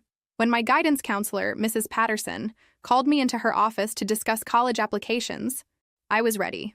"Karen, your grades have really turned around this semester," she said, looking at my transcript. "Have you thought about your plans after graduation?" "Every day," I replied. And I had. While my classmates worried about prom themes and weekend parties, I was calculating the cost of community college tuition and researching which degrees offered the best return on investment. I'd learned something my parents never taught me, that work wasn't a punishment or a burden. It was freedom. Every hour I spent at that diner was an hour I spent building my independence, my skills, and my future. Every dollar I earned was proof that I didn't need anyone to take care of me. The 17-year-old girl who had found that cruel note 6 months earlier was gone. In her place was someone who understood that respect isn't given freely. It's earned through consistency, reliability, and results. And I was earning mine, one night shift at a time. 12 years later, I was standing in the penthouse office of my third successful business, looking out at the city skyline, when my assistant knocked on the door. "Karen, there's a Forbes reporter here for your interview," she said. I'd built my empire systematically, the same way I'd survived in that storage unit, one careful step at a time. After graduating high school, I'd used my savings to enroll in community college business courses while continuing to work nights. I studied every successful entrepreneur I could find, analyzing their strategies and mistakes. My first business was simple: a cleaning service for office buildings. I knew how to work hard, how to be reliable, and how to stay invisible when necessary. I started with one small building, working before dawn while studying for classes. Within 6 months, I had 3 employees and 5 contracts. I sold that business 2 years later for enough profit to start my second venture, a logistics company that helped small restaurants streamline their supply chains. I understood food service from my diner days, and I'd learned to spot inefficiencies others missed. That business grew from my studio apartment to a warehouse to 3 locations across 2 states. By age 29, I'd sold the logistics company and launched my current enterprise, a consulting firm that helped overlooked entrepreneurs access capital and resources. We specialized in people like I'd been, those who didn't have family money or connections, but had vision and determination. The Forbes article called me the self-made millionaire who started with nothing. They wanted to know my secret, my inspiration, my family support system. I gave them the sanitized version: challenging childhood, learned independence early, turned obstacles into opportunities. I never mentioned the storage unit or the note that changed everything. Some stories are too raw for public consumption. But success, I discovered, tastes different when you've earned it completely alone. Every milestone felt simultaneously like a victory and a reminder of what was missing. When I bought my first house, there was no one to call with the news. When my company won its first major award, I sat in the ceremony audience surrounded by entrepreneurs celebrating with their families, and I felt the absence like a physical ache. I'd built something impressive, something valuable, something entirely mine. I had a beautiful home, financial security, and professional respect. I employed 43 people and had helped launch hundreds of small businesses. I should have felt proud, fulfilled, complete. Instead, I felt hollow. Success achieved in isolation has a strange quality. It's both more meaningful and less satisfying than it should be. Every achievement was proof of my capability, but also evidence of how much I'd had to overcome that others took for granted. I'd learned to compartmentalize the loneliness. I dated occasionally, but relationships felt complicated when your origin story involved being abandoned by everyone who was supposed to love you unconditionally. I had colleagues I respected and employees I cared about, but maintaining professional boundaries meant never getting too close. The Forbes photographer wanted shots of me in my office, my home, my car. They wanted to capture the lifestyle of success, but they couldn't photograph what was really different about my success: the fact that I'd built it entirely for myself, with no one to share it with, no one who remembered where I'd started. Late that night, after the interview was finished, I sat in my home office looking at the financial statements that proved my worth on paper.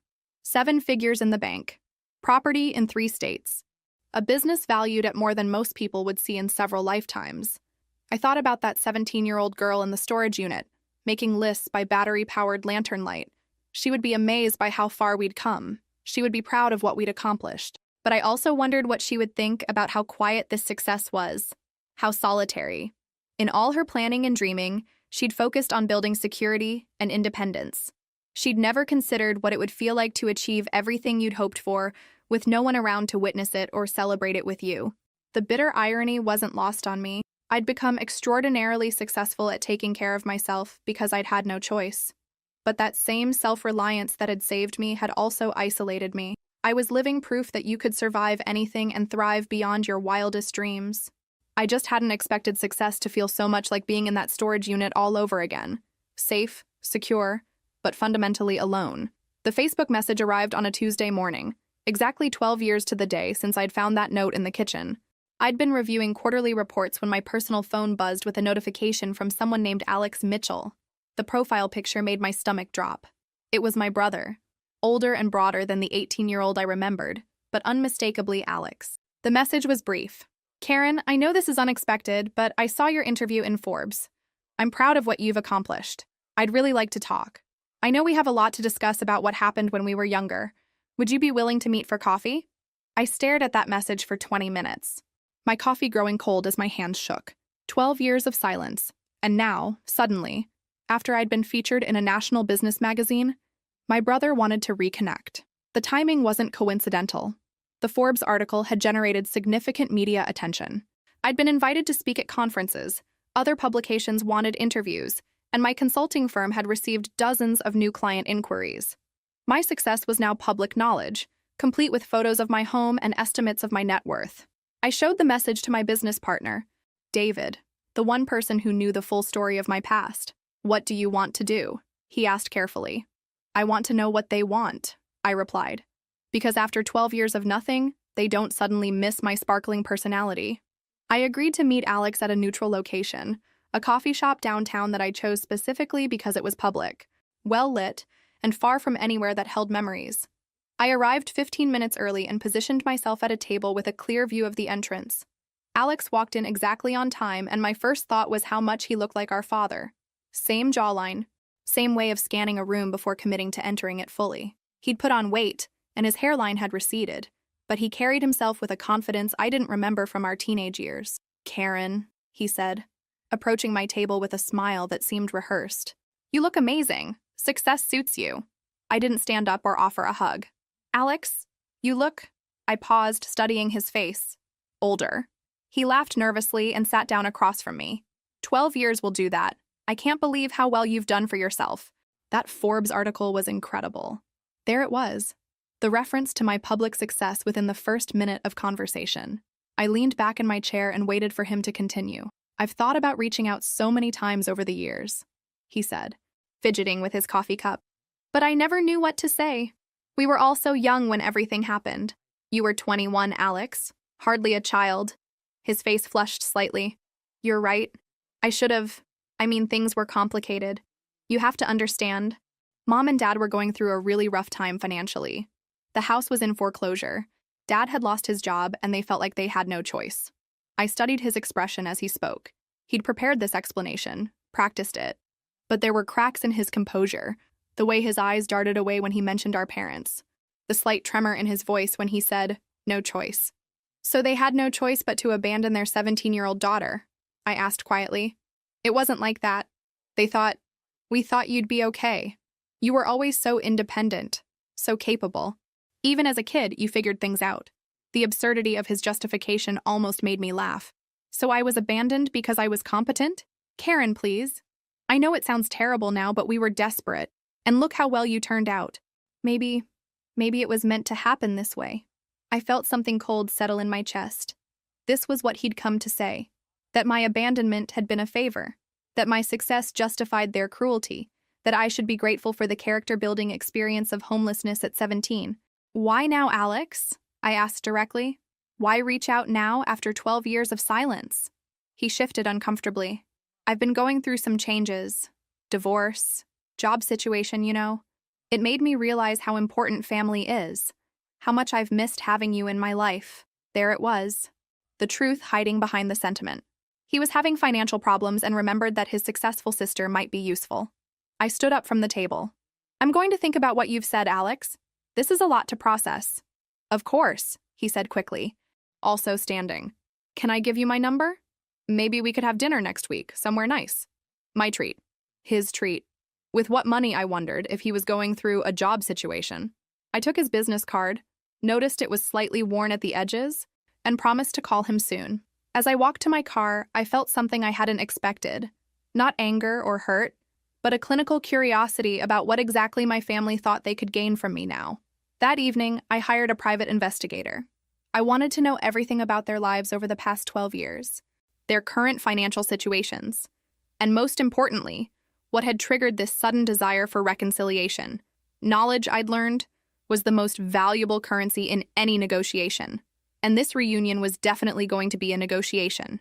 The investigator's report arrived 3 days later, and it painted a clearer picture of my family's motivations than Alex's coffee shop performance had. Alex was indeed going through a divorce, his second one, and had been unemployed for 8 months. He'd burned through his 401k and was facing foreclosure on his house. My parents were in even worse shape. Dad had been forced into early retirement due to health issues, and Mom was working part-time at a retail store. They'd refinanced their house twice and were drowning in credit card debt. Most interesting was the timeline. Alex had reached out to me exactly 1 week after the Forbes article was published online, and 2 days after my parents had called him asking if he'd seen it. I called Alex back and suggested we have that dinner he'd mentioned. I chose an upscale steakhouse, partly to see how he'd react to the prices, and partly because I wanted him uncomfortable.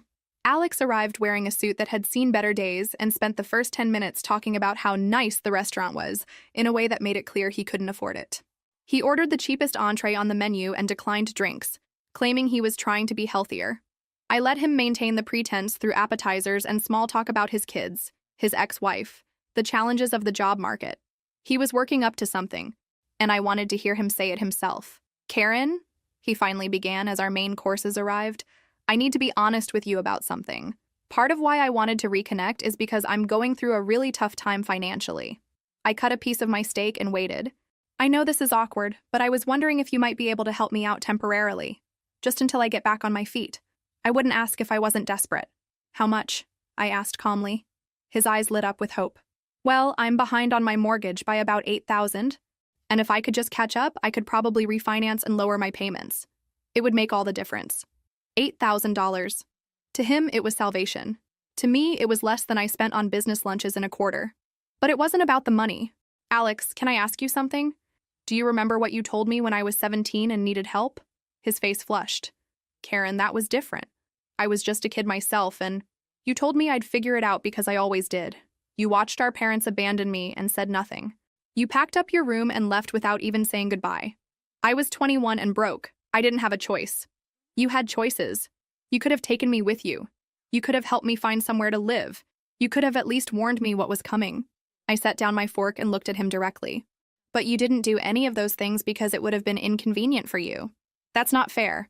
You don't know what it was like for me, watching the family fall apart. You're right. I don't know what it was like for you because you disappeared along with everyone else.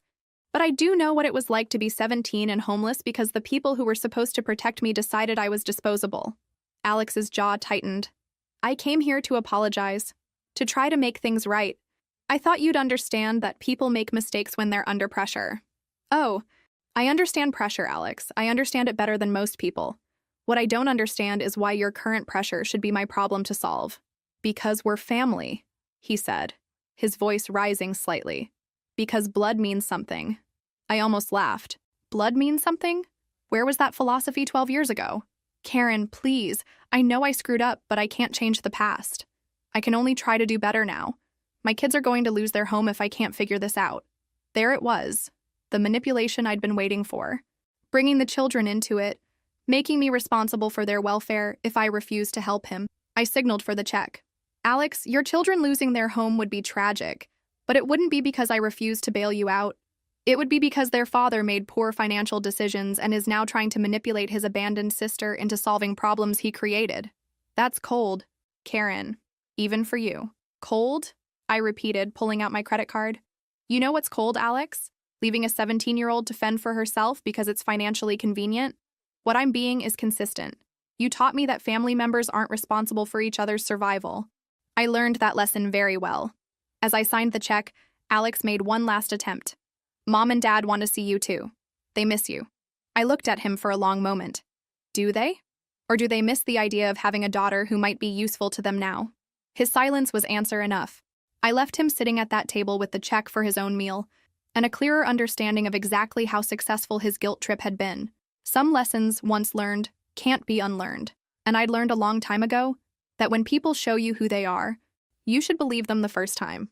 2 weeks after the disastrous dinner with Alex, my mother called my office directly. She must have gotten the number from my company website, because she bypassed my assistant and somehow reached my personal line. Karen? The voice was older, more tentative than I remembered, but unmistakably hers. It's Mom. I'd been reviewing contracts when the phone rang. Now I set down my pen and leaned back in my chair, surprised by how calm I felt. Hello, Linda. I used her first name deliberately. She'd forfeited the title of Mom 12 years ago. Oh, honey, it's so good to hear your voice. Alex told me you two had dinner. He said it didn't go very well. That depends on your perspective. I thought it was quite illuminating. There was a pause. Karen, I know you're angry with us. You have every right to be. But I was hoping we could talk, just you and me. There's so much I need to explain. Explain away. I have a few minutes. Not over the phone. Could we meet somewhere? Please? I know I don't deserve it, but I'm asking anyway. Against my better judgment, I agreed to meet her for lunch the next day. I chose a restaurant near my office, somewhere I could easily leave if necessary. She was already seated when I arrived, looking smaller and grayer than I'd expected. The woman who had once seemed so formidable now appeared fragile, almost nervous. She stood when she saw me, hesitating as if she wanted to hug me, then sitting back down when I made no move toward her. You look wonderful, she said, her eyes taking in my tailored suit and confident posture. So professional, so successful. I ordered a salad and water, making it clear this wouldn't be a long meal. She fidgeted with her menu, ordering soup she barely touched. Karen, I need you to know that leaving you wasn't easy for us. It was the hardest decision your father and I ever made. Was it? I asked. Because the note you left made it sound pretty straightforward. Her face crumpled slightly. That note, I rewrote it so many times. I didn't know how to explain something that I didn't fully understand myself. Try now. You've had 12 years to figure out how to explain abandoning your minor child. She took a shaky breath. We were drowning, Karen. Your father had been out of work for almost a year. We'd maxed out every credit card, borrowed against the house twice. The bank was starting foreclosure proceedings. I waited, letting her continue. We couldn't afford to feed 3 people anymore. We could barely afford 2. When your father finally got that job offer in Phoenix, it was for housing, but just a 1-bedroom company apartment. We couldn't take you with us, even if we'd wanted to. Even if you'd wanted to, I repeated. She flinched. That came out wrong. Of course we wanted to take you. But you were almost 18. You had a job. You were so capable. We thought... You thought what, exactly? We thought you'd figure it out. You were always the smartest one, the most resourceful. Even as a little girl, you solved problems the rest of us couldn't. I set down my fork, processing her words. So you abandoned me because I was competent? We didn't abandon you. We made an impossible choice. We couldn't take care of all 3 of us, so we tried to save who we could. And you decided I was expendable. No! She leaned forward, her eyes filling with tears. We decided you were strong enough to survive. And we were right, weren't we? Look at what you've accomplished. The rationalization was breathtaking in its selfishness. They'd convinced themselves that abandoning me was somehow a gift, that forcing me into homelessness had been an act of faith in my abilities, rather than a betrayal of their responsibilities. Linda, let me ask you something, and I want a completely honest answer. If I had failed, if I'd ended up dead or addicted or in prison, would you have felt responsible? She was quiet for a long time. When she finally spoke, her voice was barely above a whisper. We told ourselves you'd be fine. We had to believe that, or we couldn't have done it. That's not what I asked. I asked if you would have felt responsible if I hadn't survived. Her silence stretched between us like a chasm. Finally, she looked up at me with red-rimmed eyes. Yes, she whispered. Yes, we would have. But Karen, we didn't have any good choices. We had $3,000 to our name and a week to get out of the house before the sheriff came to evict us. Your father's new job paid just enough to keep us alive, not to support 3 people. We were choosing which one of us would suffer. And we chose ourselves. I stared at her, processing this admission. You chose yourselves. At least that's honest. We chose to keep the family together, minus one person who we believed could survive on her own. The family, I repeated slowly. You mean you, Dad, and Alex? I wasn't part of the family you were trying to keep together. That's not... She stopped herself, realizing that was exactly what she'd said. Let me make sure I understand this correctly. You had enough money to relocate 3 people, but not enough to support 3 people. So instead of all of you struggling together, you decided that I should struggle alone while the 3 of you stayed comfortable. It wasn't comfortable, Karen. That apartment was tiny and your father's hours were terrible. But you had a roof, and food, and each other. She nodded, tears flowing freely now. And in 12 years, not one of you thought to check if I was alive. Not a phone call, not a letter, not even a Google search to see if I'd ended up in jail or dead. We were afraid, she admitted. Afraid you'd hate us. Afraid of what we might find. So you chose ignorance over responsibility. We chose to believe you were okay because the alternative was unbearable. I leaned back in my chair, studying this woman who had given birth to me but had never truly been my mother. The tears, the guilt, the justifications, none of it changed the fundamental math of what they'd done. Linda, can I tell you what really happened after you left? She nodded, bracing herself. I lived in a storage unit for 6 months. I showered in gas station bathrooms and ate peanut butter sandwiches for dinner, because that's all I could afford. I worked night shifts at a diner while finishing high school, and I studied by battery-powered lantern light because I couldn't afford electricity. Her face went white. Karen, I had no idea. You had no idea because you chose not to know. You weren't concerned with the reality of my situation, only with maintaining your fantasy that abandoning me had been a difficult but necessary choice. You thought wrong. But here's the thing, Linda. You were also right about one thing. I did figure it out.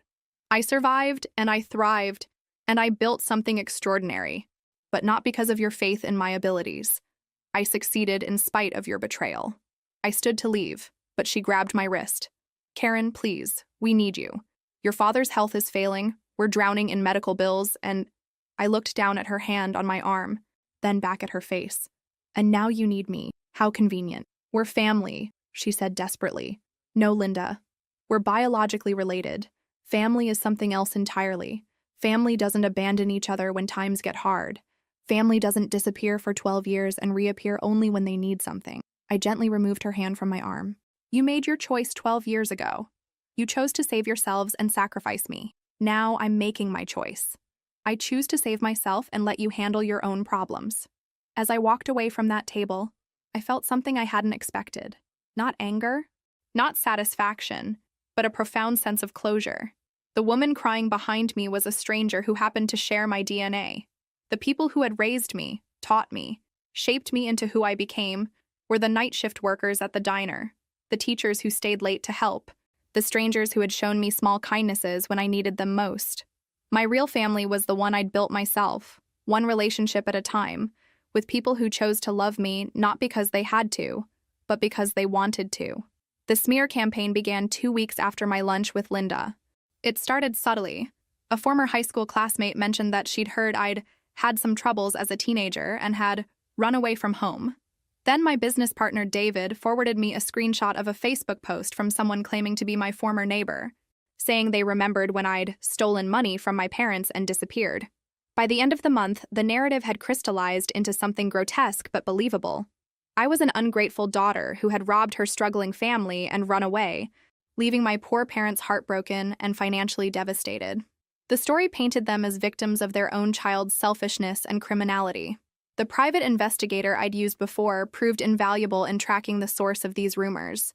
It was Alex, working in coordination with my parents, systematically contacting anyone they could find from my past to spread this fabricated version of events.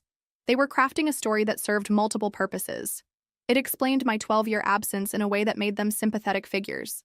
It preemptively discredited any version of events I might share, and it positioned them as the wronged parties, making any refusal to help them look like continued cruelty from their victimizer. The most insidious part was how reasonable their story sounded to people who didn't know the truth. Troubled teenager steals from family and runs away? It happened every day. Successful adult who won't help her struggling parents? That looked like selfishness, especially when the parents were elderly and facing medical bills. I was in my office when my assistant brought me a particularly nasty email from a potential client who had heard some disturbing things about my character and was withdrawing their business. That's when I realized this wasn't just personal vindictiveness. It was an attack on my professional reputation. That evening, I called a meeting with my legal team. I laid out the situation clearly. My biological family was conducting a deliberate campaign to destroy my reputation because I'd refused to give them money. Do we have grounds for defamation suits? I asked my attorney, Rachel. Potentially, but it would be difficult to prove damages, and it might generate more publicity than you want, she replied. The real question is what you want to achieve. Do you want them to stop? Or do you want to clear your name publicly? Both. Then we need evidence, documentation, proof of what really happened 12 years ago. That's when I realized I'd kept everything. The note my parents left, photos of the storage unit I'd lived in, pay stubs from the diner, school records showing my address changes. I'd saved it all, not out of sentimentality, but because I'd learned early that documentation was protection. More importantly, I had witnesses. Maria from the diner was still alive and remembered me clearly. My high school guidance counselor, Mrs. Patterson, had kept detailed notes about students in crisis. The community center where I'd showered had security footage archives that might still exist. But the most damaging evidence came from an unexpected source. My brother Alex had been posting on social media about his financial struggles for months, creating a clear timeline that contradicted their victim narrative. His own Facebook posts showed him asking for money from various relatives, mentioning his parents' financial problems, and bragging about reaching out to his successful sister long before he'd actually contacted me. I compiled everything into a comprehensive file and had my attorney send cease and desist letters to Alex and my parents. The message was clear: stop spreading lies, or face legal consequences with evidence that would expose them completely. But I also did something else. I started telling my real story to people who mattered. Not publicly, not dramatically, but quietly, to the colleagues and clients who had heard the rumors. I shared the documentation with a few key people, letting them draw their own conclusions. The truth, I discovered, was more powerful than fiction. When people saw the actual note my parents had left, the photos of where I'd lived, the timeline of events supported by documentation, the lies fell apart. More importantly, my professional reputation spoke for itself. 12 years of ethical business practices, reliable service, and genuine relationships carried more weight than gossip from people no one had ever met. Within a month, the Whisper campaign had backfired spectacularly. Instead of destroying my credibility, it had highlighted my resilience. Instead of making me look like a selfish daughter, it made me look like someone who had overcome extraordinary circumstances to build something meaningful. The final irony was that their lies had inadvertently advertised my success story. Several new clients approached me specifically because they'd heard I'd built my business from nothing and wanted to work with someone who understood real struggle. As I sat in my office looking at the stack of new contracts, I realized that my family had given me one final gift. They'd taught me that my reputation was strong enough to survive their worst intentions. They'd tested my foundations and found them solid. They'd also revealed something crucial about themselves. When decent people can't get what they want through honest means, they accept disappointment and move on. When toxic people can't get what they want through manipulation, they escalate to destruction. The people who had abandoned me at 17 were now trying to destroy me at 29. The consistency was almost admirable. The escalation came exactly as I'd predicted. When the cease and desist letters stopped the social media campaign, and when it became clear that their reputation destruction had backfired, my family moved to direct confrontation. It started with Alex showing up at my office building. My security called to inform me that someone claiming to be my brother was in the lobby, demanding to see me. When I refused the meeting, he began shouting loud enough for other tenants to hear, claiming I was heartless and abandoning family in their time of need. Security escorted him out, but he returned the next day, and the day after that. By the fourth day, he'd brought reinforcements. My mother stood in the lobby holding a photograph of me as a child, telling anyone who would listen that her daughter had turned her back on the family that raised her. They'd stationed themselves during lunch hour when foot traffic was highest, maximizing the number of people who witnessed their performance. When building security banned them from the property, they moved to the parking garage. When they were banned from there, they set up across the street with handmade signs reading, Karen Mitchell, successful businesswoman, failed daughter. The harassment extended beyond my workplace. They somehow got my home address and began parking outside my house at all hours. Sometimes just sitting in their car, sometimes walking up to ring the doorbell repeatedly when I was clearly home but not answering. My neighbors, professional people who valued privacy and quiet, were not amused by the disturbance. Mrs. Chen from next door approached me apologetically to say that the situation was making her uncomfortable. And could I please handle it? The final straw came on a Friday evening. I was hosting a small dinner party for potential investors when my parents showed up at my front door, demanding to be let in. They rang the doorbell continuously for 10 minutes, then began pounding on the door and shouting, "Karen, we know you're in there. We can see the cars. How can you entertain strangers while your own parents are suffering?" My guests, sophisticated business people who were considering investing significant money in my firm, sat in my dining room listening to this spectacle. One of them, a venture capitalist named James, quietly asked if I needed to call the police. I excused myself and opened the front door, stepping outside to face my parents on the porch. They looked haggard and desperate, but their eyes held something I recognized from my childhood. The particular rage that came when they weren't getting their way. "This ends now," I said quietly. "You're harassing me at work, at home, and now you're disrupting my business meetings. This is stalking, and it's going to stop." "We're not stalking you," my father said, his voice shaking with anger. "We're trying to reach our daughter who won't return our calls or acknowledge our existence." "I acknowledged your existence. I met with Alex. I met with Linda. I heard what you had to say, and I made my decision. That should have been the end of it." "The end of it?" My mother's voice rose to near hysteria. "You're our child. You don't get to just cut us off because it's convenient." "Watch me," I replied calmly. That's when my father stepped closer, his face flushed with rage. "You ungrateful little bitch. We gave you life. We raised you. And this is how you repay us? You gave me DNA and 18 years of housing. That's not the same thing as raising me. And you seem to have forgotten that you threw away any claim to gratitude when you abandoned me." "We didn't abandon you. We made a hard choice in impossible circumstances. You keep telling yourself that. But we both know the truth. You saved yourselves and sacrificed me, and you'd do it again tomorrow if it served your interests." My mother began crying. Loud, theatrical sobs designed to attract attention from the neighbors. "How can you be so cruel? We're old, we're sick, we're struggling, and our own daughter won't even help us." "Your daughter is helping you," I said. "She's teaching you the same lesson you taught her, that when people won't or can't help you, you figure it out yourself." That's when my father made his mistake. He grabbed my arm, his grip tight enough to bruise, and pulled me toward him. "You're going to help us, Karen. One way or another, you're going to do right by your family." Behind me, I heard chairs scraping as my dinner guests stood up. James appeared in the doorway, followed by the other investors. "Is everything all right out here?" James asked, his tone making it clear that everything was obviously not all right. My father immediately released my arm and stepped back, realizing he'd just physically threatened me in front of witnesses. Professional witnesses. Wealthy, influential witnesses who could destroy what little remained of their credibility. "Everything's fine," I said, not taking my eyes off my father. My biological relatives were just leaving. The word biological hung in the air like a slap. Not family, not parents. Biological relatives. "Karen, please," my mother whispered. "We're desperate." "I know," I replied.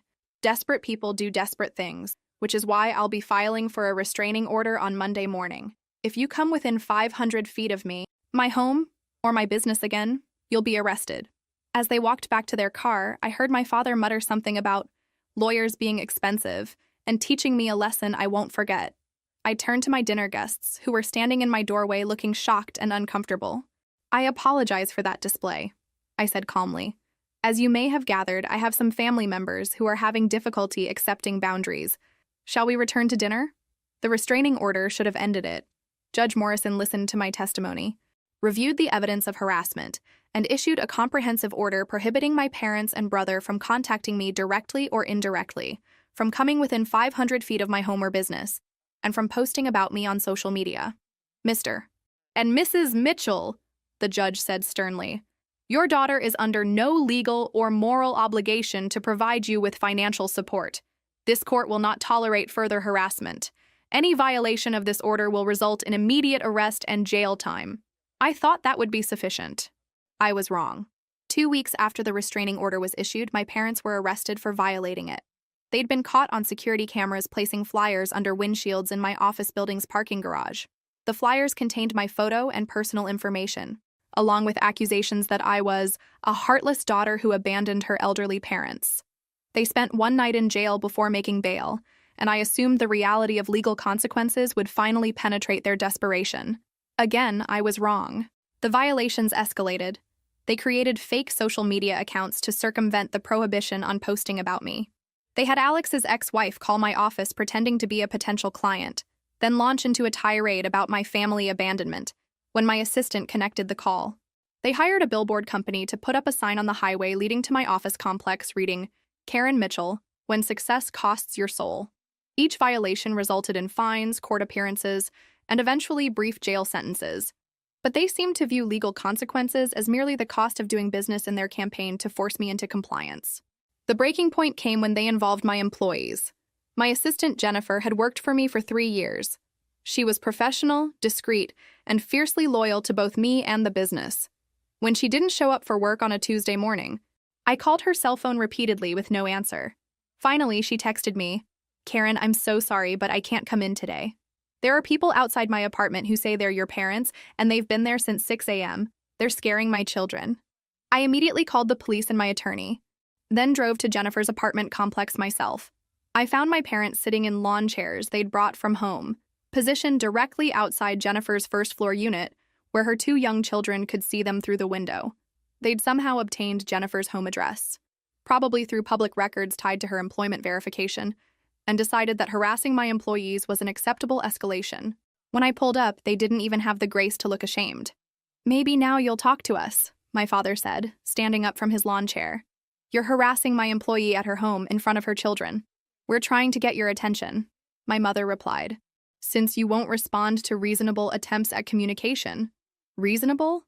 I laughed, but there was no humor in it. "You think terrorizing innocent people who work for me is reasonable? We think doing whatever it takes to reach our daughter is reasonable," my father said. That's when I realized something fundamental about these people. They genuinely believed that their need justified any behavior, no matter how harmful to others. In their minds, I was the villain for not giving them money, and anyone connected to me was fair game in their war to change my mind. When the police arrived, my parents were arrested again, this time for stalking and harassment of a third party. The charges were more serious and bail was set higher, but the damage was done. Jennifer was visibly shaken. Her children were asking questions she couldn't answer, and she felt unsafe in her own home. She requested a transfer to work remotely for the indefinite future, which I immediately approved along with a security system for her apartment paid for by the company. That evening, I sat in my attorney's office discussing options that went beyond restraining orders. "Rachel, they're not responding to legal consequences. They're treating jail time and fines as acceptable costs. What are my options for making this stop permanently? Civil harassment suits, extended restraining orders, possibly criminal charges if we can prove a pattern of stalking," she replied. "But Karen, I have to ask, what do you think they'll do if they realize they can't win?" "What do you mean?" "Desperate people with nothing left to lose sometimes make dangerous choices. They've already shown they're willing to involve innocent parties like your employee. If they conclude that legal pressure won't work, they might escalate to something more serious." I thought about my father's grip on my arm that night at my house, the rage in his eyes when I refused to comply. I thought about the calculated way they'd researched Jennifer's address and terrorized her children to get to me. You think they might become physically dangerous? I think people who believe they're justified in any behavior to get what they want are inherently unpredictable. And people facing financial ruin with no other options sometimes make desperate choices. That night, I upgraded my home security system, informed my office building's management about the ongoing situation, and arranged for a security consultant to review my daily routines. I was learning that setting boundaries with truly toxic people doesn't make them respect those boundaries. It makes them more creative about violating them. And when creativity fails, some people turn to force. My parents had taught me many lessons over the years, but this was perhaps the most important. That some people would rather destroy what they can't control than accept that it's not theirs to control. The final confrontation happened at my office, but this time I orchestrated it. After months of escalating harassment, arrests, and violations, I realized that my parents would never stop on their own. They'd convinced themselves that persistence would eventually wear me down. that their desperation gave them the right to terrorize me and anyone connected to me. So I decided to end it myself. I had my attorney arrange a meeting under controlled conditions. My office conference room, my security, my recording equipment, and my rules. I told them through their court-appointed lawyer that I would meet with them one final time to discuss their requests, but only under these specific circumstances. They agreed immediately, probably thinking they'd finally broken me down. When they arrived, they looked worse than I'd ever seen them. Months of legal battles, fines, and brief jail stays had taken their toll. My father's face was gaunt, and my mother's hands shook slightly as she sat down across from me. Alex looked defeated, older than his years. "Thank you for agreeing to see us," my mother began, her voice carrying a mixture of hope and desperation. "Don't thank me yet," I replied. "You might not like what I have to say." For the next hour, they laid out their case. Their medical bills, their mortgage payments, their credit card debt, their shrinking Social Security checks. They painted a picture of elderly people facing destitution through no fault of their own. When they finished, I looked at each of them carefully. "I want you to understand something," I said finally. "I feel nothing for you. Not anger, not hatred, not love, not pity. Nothing. You are 3 people who share some of my DNA, and that's the extent of our relationship." "Karen, we're your family," Alex protested. "No, you're not. You stopped being my family the day you abandoned me. Everything that's happened since then has just confirmed what I learned that day. You are people who will sacrifice others to save yourselves." "We made mistakes," my father said, "but we're trying to make amends."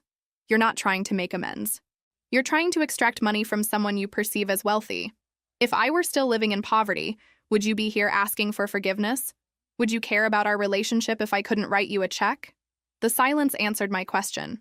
"I know about Alex's second divorce, about his gambling debts. I know about your reverse mortgage and your credit card company's threatening lawsuits. I know exactly how much money you need and why you need it." They looked stunned that I'd researched their situations so thoroughly. "Here's what's going to happen," I continued. "You're going to leave this office and you're never going to contact me again. You're not going to call, email, text, write letters, or send messages through third parties. You're not going to show up at my home or office. You're not going to harass my employees or post about me online.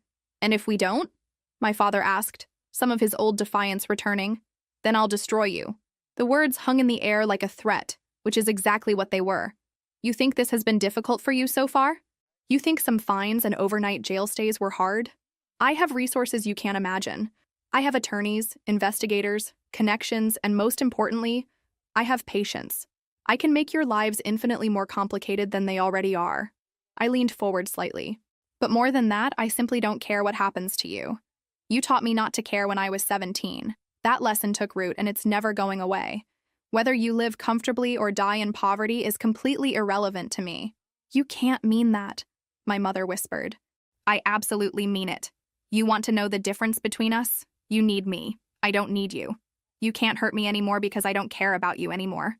But I can hurt you, and I will if you continue to disrupt my life." I stood up, indicating the meeting was over. "This is the last time we'll ever speak. When you leave here today, I want you to forget you ever had a daughter, because I've already forgotten I ever had parents." As they filed out of my office, looking broken and defeated, I felt something I hadn't expected. Not satisfaction, not victory, but a profound sense of completion. The scared 17-year-old girl who had found that note was finally, completely gone. In her place was someone who understood that indifference is the ultimate power over people who have hurt you. When you stop caring what they think, what they need, or what they do, they lose all ability to manipulate or control you. I had become untouchable to them, not because I was angry or vengeful, but because they had made themselves irrelevant to my life. And that indifference, more than any punishment or revenge, was the thing they couldn't fight or overcome. 5 years have passed since that final meeting, and I can tell you with complete certainty that my biological relatives kept their word. I never heard from them again. I know this not because they found peace or acceptance, but because about 2 years later, my private investigator informed me that my father had suffered a stroke and was in a nursing home. My mother was working at a grocery store to pay for his care, and Alex had filed for bankruptcy and moved back in with them. I felt nothing when I received this information. Not satisfaction, not sadness, not guilt, nothing. But let me tell you what happened to the people who actually mattered. Maria from the diner retired and moved to Florida, but we still exchange Christmas cards every year. She was the first person I called when my business was featured in Forbes, and she cried with pride when I told her how well things had turned out. When she needed surgery last year that her insurance wouldn't fully cover, I quietly paid the difference. That's what family does. Big Jim passed away 3 years ago, but not before seeing me speak at a conference for small business owners. He sat in the front row and introduced himself to everyone around him as Karen's old friend from the diner. His funeral was standing room only, filled with people whose lives he'd touched with his kindness and wisdom. Jennifer, my assistant who was harassed by my parents, became my business partner when we expanded into consulting services. She's brilliant, loyal, and raises her children with the same fierce protectiveness that helped her survive that difficult period. Her kids call me Aunt Karen and don't know that their college funds are already fully funded. Mrs. Patterson, my high school guidance counselor, nominated me for an Alumni Achievement Award. When I went back to accept it, she pulled me aside and said, "I always knew you'd be fine, Karen. You had something the other kids didn't. You understood that your circumstances didn't define your possibilities." David, my business partner, became one of the closest friends I've ever had. He knows my whole story and has never once suggested I should forgive my parents or heal the rift in my family. He understands that some relationships are meant to end, and that wisdom lies in knowing the difference between what can be repaired and what should be discarded. I've built a chosen family of people who earned their place in my life through consistency, kindness, and genuine care. We celebrate each other's successes, support each other through difficulties, and show up when we're needed. This is what family actually looks like. My company now employs over 100 people and has helped launch more than 1,000 small businesses. I speak at conferences about entrepreneurship, resilience, and building success from nothing. I never mention my personal story publicly, but I do share one crucial message: that your value is not determined by how others treat you. It's determined by how you treat yourself. The most important lesson I learned from those years of conflict with my biological relatives is this: forgiveness is not mandatory, reconciliation is not necessary for healing, and family is not defined by blood. Some people are born into loving families who support them through everything. Others, like me, have to create their families from the people who choose to love us despite having no obligation to do so. The people who abandoned me taught me that I was disposable to them. The people who stayed taught me that I was valuable to them. I chose to believe the ones who stayed. Today, I woke up in a home filled with photos of people who matter to me: friends, colleagues, mentors who helped shape who I became. I'll spend this evening having dinner with people who chose to be in my life and whom I chose in return. This is what victory looks like. Not revenge against those who hurt you, but a life so full of genuine love and meaningful relationships that their absence becomes irrelevant. I am living proof that you don't owe anyone your forgiveness, your presence, or your resources simply because they share your DNA. You don't owe anyone a relationship that diminishes your peace, threatens your safety, or demands that you set yourself on fire to keep them warm. Sometimes the strongest thing you can do is walk away from people who will never value you and toward people who already do. Sometimes the greatest family you'll ever have is the one you build yourself, one person at a time, one choice at a time, one boundary at a time. And sometimes the best thing toxic people can do for you is exactly what mine did for me. They can teach you that you're strong enough to survive without them, capable enough to thrive despite them, and wise enough to know the difference between people who deserve a place in your life and people who don't.